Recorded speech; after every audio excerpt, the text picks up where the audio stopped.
Hey, what's up guys? So the Redline 360C was updated recently to improve its arrows, which got me thinking, how do the arrows compare in all the different top tier detectors? And for that reason, I went out earlier and tested 7 different radar detectors that all have arrows.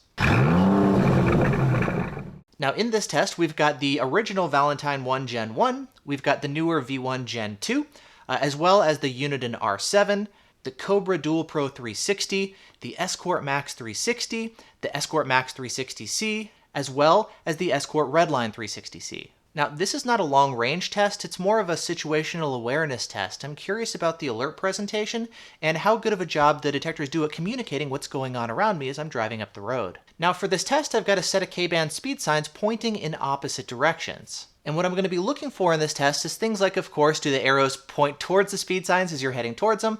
Do they flip as you're passing? And then do they point behind after you pass? There's also things like, do the detectors do a good job of indicating the fact that there's a second new threat ahead and not just continuing to alert and beep normally? I noticed things like how some of the less sensitive detectors would actually drop the signal after passing the first speed sign and then reacquire as I got closer to the second, versus some of the more sensitive detectors would actually continue alerting the whole time even when I was in between two speed signs pointing in opposite directions. And then because traffic can definitely affect the results here, things like other cars maybe blocking the radar signal or causing reflections and things like that, I did multiple test passes with each detector, actually 3 passes per detector in both directions. And we're going to be looking at kind of the big picture, what we notice overall here with the different detectors. Now, testing against speed signs, they're not the best source to test against, and after finishing editing this video and rewatching the footage a bunch of times, I found that there's a lot of weird stuff that's happening that's different from what I normally see when testing against legitimate police radar guns, to the point where I was about ready to just toss out this whole test altogether. But nevertheless, even when there's something weird or unexpected that happens, I think we can still learn a lot, and for that reason I want to go ahead and share the results with you, but I'm also going to kind of show some of the differences that we see testing against speed signs versus actual police radar guns, and that I think is going to be really interesting and insightful too. Plus, it also allows me to go ahead and share some of this footage with you guys without having to just throw away everything altogether.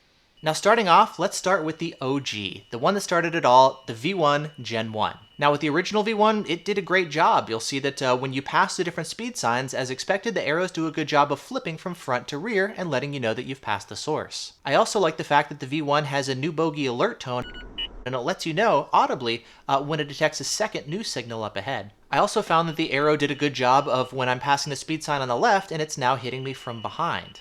Now, oddly enough, for most of the passes in both directions, the arrow never flipped at all when passing the first sign.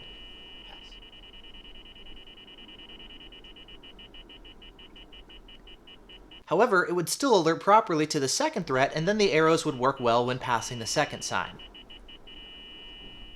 Overall, though, what I found is when the arrows transitioned from front to rear, the timing was great. It just wouldn't always flip in the first place, which was very surprising. Now, seeing some of the issues here with the V1 Gen 1 definitely got me a little bit confused. I've run it for many years, and I know a lot of you guys have too, and in general, the arrows are excellent with the V1 Gen 1, and in previous testing, the arrows have all worked just fine, and so this definitely got me kind of thinking, like, something's weird here with this test. In theory, the arrow should still work against any radar source, but there's something weird going on. Now, even though in the past I've had good results testing arrows with the radar detector kind of mid-mounted here on my windshield, as a sanity check, I also ran a bunch of runs with the radar detector mounted high in the windshield, and while, again, sometimes it worked great up there, I also found other times where the arrows didn't work properly, or they didn't even flip back behind after I passed the speed sign. And this is definitely not the V1 that I know, so there's definitely something kind of weird going on here when testing here with the speed sign. Next, moving on to the V1 Gen 2, what I noticed with this detector is the arrows did take a little bit longer than the Gen 1 to transition from front to rear when passing the source. Also, like the Gen 1, it was very clear that there's a second threat up ahead. It would alert to 2 bogeys, it would give you the new bogey alert tone, plus the arrows would blink to let you know in which direction the signal is stronger. Now, when I was running the detector in advanced logic mode, or big L mode, I noticed the detector would actually stop alerting to the first sign before it would then resume alerting to the second sign. Plus, I also noticed that every time it would drop the signal before completing the arrow transition and pointing to the rear.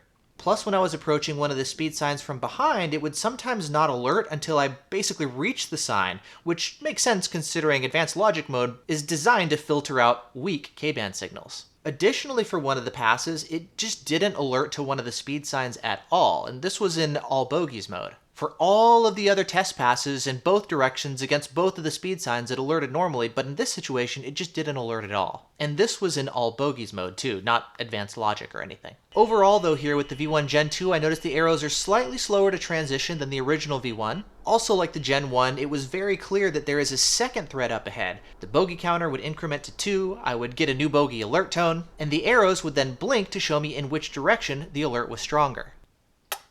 Then looking back at some of my test results against police-grade K-band radar guns, I've noticed the V1 Gen 2 does a good job of reliably alerting to all the different guns, plus the arrows work well as well. They do a good job of actually flipping and even faster when I'm passing the radar gun than compared to the speed sign. And so I do find that the V1 Gen 2 works better against police radar guns than it does against this solar-powered K-band speed sign. Next, moving on to the Uniden R7, this was a little weird. I noticed the R7 would like to flip and indicate side arrows as I'm still approaching the radar source. Once I passed the speed sign then, the R7 generally did a pretty great job of actually flipping and showing me the signals behind. Plus, thanks to the R7 sensitivity, is able to continue alerting the whole time. Even after I pass the first source, it's going to continue alerting and then start alerting to the second source. However, with the R7, it doesn't do a good job of letting me know that there's now a second new source up ahead. Only one time in the all threat display did I see a second signal pop up, but all the other times it didn't do that.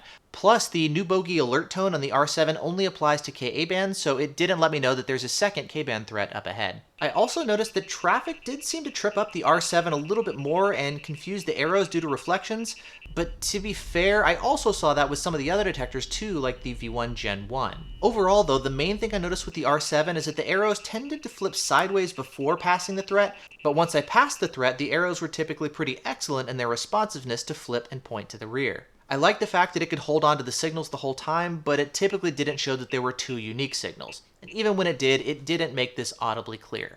Then looking at some previous testing against a K-band gun, I found that the arrows actually work a lot better with the R7 against those. I don't get the same issue with the arrows flipping early and pointing sideways before I get to the gun.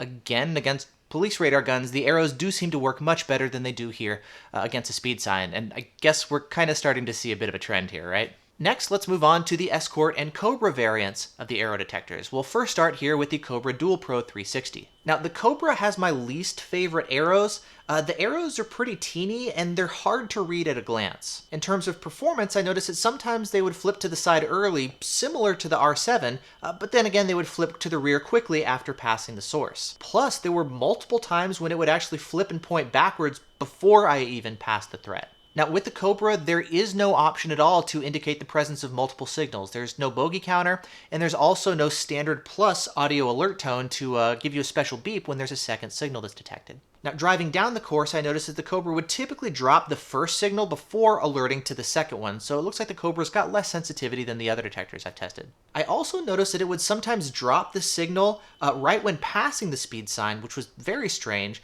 and then it would quickly resume alerting normally. So overall with the Cobra, I noticed it was pretty quick to transition from front to rear, which I liked, but sometimes the timing was off. Plus, it would sometimes drop signals between speed signs, and there was no indication at all of a new threat other than just the normal beeps and the arrow switching from rear back to front again. Next, moving on to the Escort detectors. With the Escort, you've got some customization and control over the display and the way the arrows work.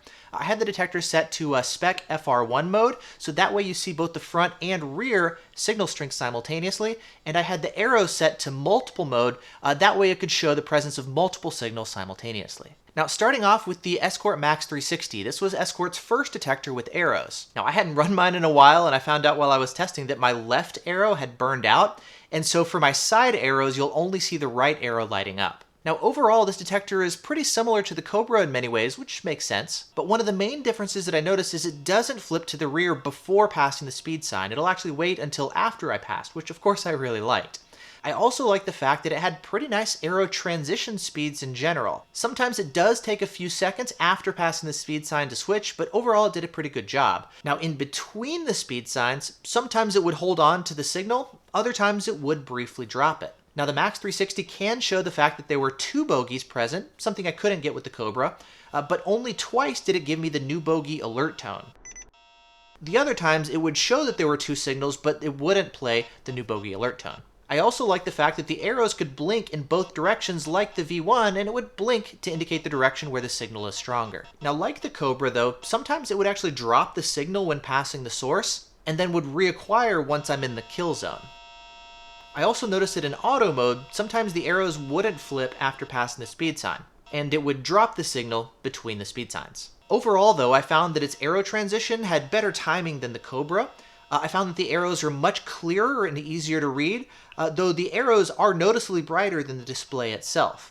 I like the bogey counter showing 2 bogeys, and I like the fact that it can show signals both ahead and behind at the same time, though it is kind of weird to see it sometimes drop a signal altogether when passing a source. Next, moving on to the Max 360C, I figured it's basically a Max 360, just with Wi-Fi and then a new case and a new arrow design, but I actually found some differences here in terms of the way the arrows performed. Now, for the first pass, things started off a little bit weird to where it would detect the initial speed sign up ahead, but then it would drop the signal and then reacquire once again in the kill zone. Again, this may be something related to the speed sign itself, I don't know, but that's how things started off. Nevertheless, things actually got way better after that. With the Max 360C, again, it could show 2 bogeys as I'm driving down the course, plus it could properly give the second new bogey alert tone.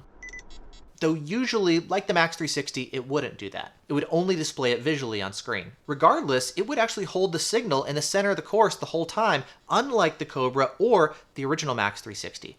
And visually, the dual arrows and the blinking arrow made it clearer that there was a second signal and where that second, stronger signal was. Probably my favorite thing about the Max 360C though was the fact that its arrow flipping was very consistent. Maybe sometimes it would take 3 to 4 seconds or so to flip after passing the source, but other than that first pass where it dropped the signal while approaching the speed sign, there was no drama. It was consistent and reliable, and it did an excellent job of letting me know what's around. Now finally, let's take a look here at the Redline 360C. The first pass was a little weird again, where the detector was showing side arrows while approaching, kind of like the R7 and the Cobra, but it corrected itself as I continued to drive towards the speed sign. Now with the Redline, the arrows generally flipped pretty quickly after passing the source. Sometimes they would take up to 5 to 6 seconds, but usually that wasn't the case. It seemed fairly similar to the Max 360C, though not quite as good, but the one really big difference that I noticed with the Redline 360C is it never indicated the fact that there was a second new threat up ahead. It always only alerted to one bogey. And what you would see driving down the road is that the rear arrow would then transition and switch back to the front,